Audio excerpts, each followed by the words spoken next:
You feel it the moment you walk into the room, the invisible weight pressing down on your chest. Your breath shortens, your heart races. The noise, the eyes, the expectations, they all feel overwhelming, suffocating. You want to connect, to speak, to be seen, but something inside stops you.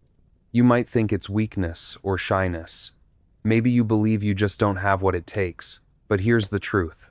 You're not broken. This fear is your brain's way of trying to protect you from harm, even if the threat isn't real. And that protection, while helpful once, now holds you back. In this episode, we're going to unravel exactly why this happens, how your mind tricks you, and the simple but profound ways to start moving forward. Not with giant leaps, but tiny, nearly invisible steps that add up to transformation. Part 2. Understanding social anxiety, what it really is. 10 minutes. Let's dive into what social anxiety really is. It's not just nervousness or shyness. It's a full-body reaction, your brain's alarm system telling you that social situations are dangerous. But why?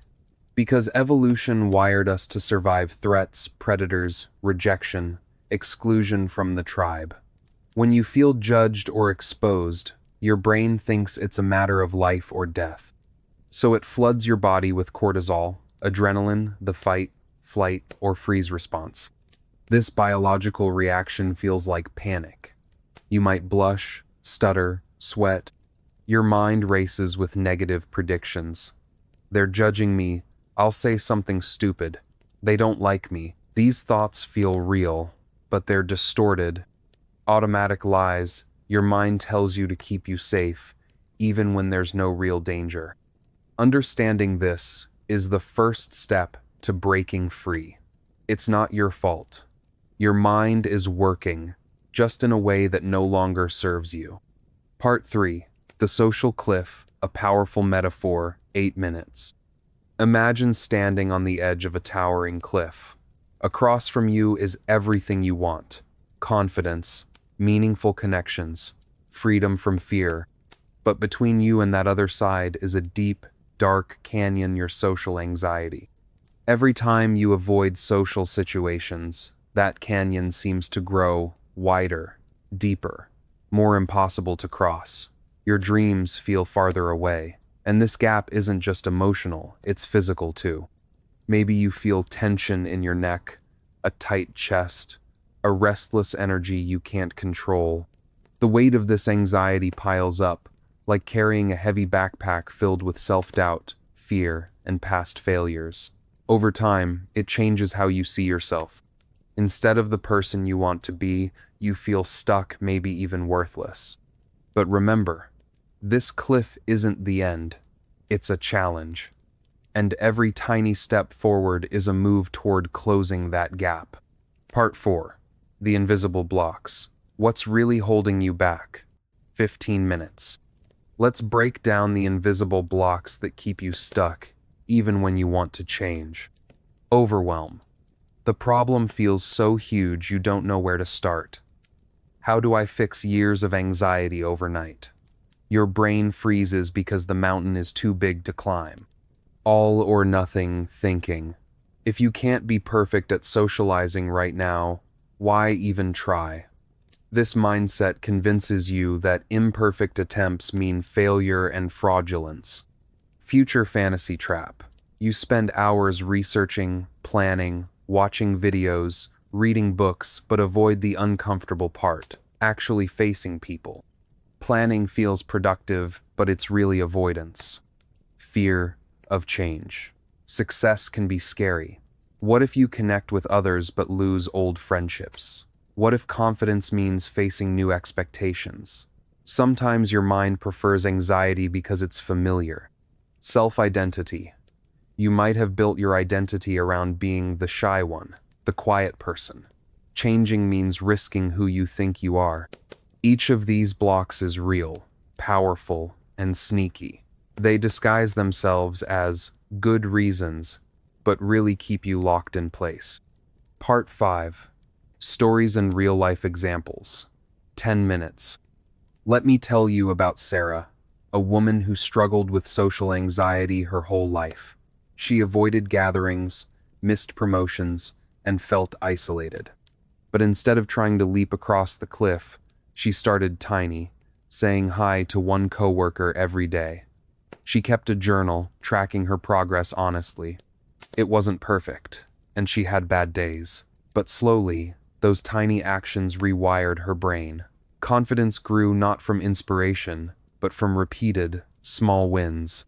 Or Jake, a guy who avoided parties because he feared judgment. His breakthrough was realizing that everyone else is focused on themselves, not on him. That insight took the weight off his shoulders, and with small steps, like making eye contact or smiling, he began to feel connected. These stories aren't special. They're examples of how the human brain changes with practice and patience. Part 6. The Science Behind Change. How your brain rewires. 7 minutes. Your brain is plastic. It changes with experience. Every time you face a fear, even a tiny one, you create new neural pathways. The fight or flight response weakens, and the calm, confident parts grow stronger. This is called neuroplasticity, and it's why consistent small actions work better than occasional big efforts. You're literally retraining your brain to respond differently to social situations. It's slow, sometimes frustrating, but absolutely possible. Part 7. Practical exercises and daily actions. 10 minutes. Now, let's get practical. Here are steps you can start today. Daily reality check. Write down what you want and what you did. No judgment, just facts. Micro steps. If speaking feels hard, start with eye contact, then a smile, then, hi. Don't skip steps. Reflection. After each social interaction, write what went well, what felt hard, and what you learned. Breathing exercises. Practice deep, slow breaths to calm your nervous system before social events. Visualization. Imagine yourself succeeding in a social situation. Feel the emotions, the confidence. Remember, the goal isn't perfection, it's consistency. Small progress every day. Part 8. Mindset shifts. From victim to victor, 8 minutes. Changing your mindset is crucial. Instead of seeing yourself as a victim of anxiety, see yourself as a learner, a warrior facing challenges. Replace "I can't" with "I'm learning." Replace "I'm broken" with "I'm growing." This shift transforms how your brain processes experiences, making setbacks feel like feedback, not failure. Part 9. Handling setbacks and staying motivated. 5 minutes. Expect setbacks. Everyone has them. They're part of the journey. When you slip, don't spiral into self-criticism. Ask, what happened? What can I learn? How can I make the next step easier? Celebrate even the smallest victories. Remember, movement forward is progress. Part 10. Closing. The power of tiny steps and invitation to action. 5 minutes. So here's the core message. You don't need giant leaps or perfect plans. You need one small, real action so tiny your brain can't say no, then another, and another. With time, those small steps build momentum and confidence. The canyon shrinks, and the person you want to be comes closer. If you're ready, start now. Write down one tiny step you can take today and commit to it. Share it below or say it out loud. I choose courage. You're not alone on this path. Let's walk it together.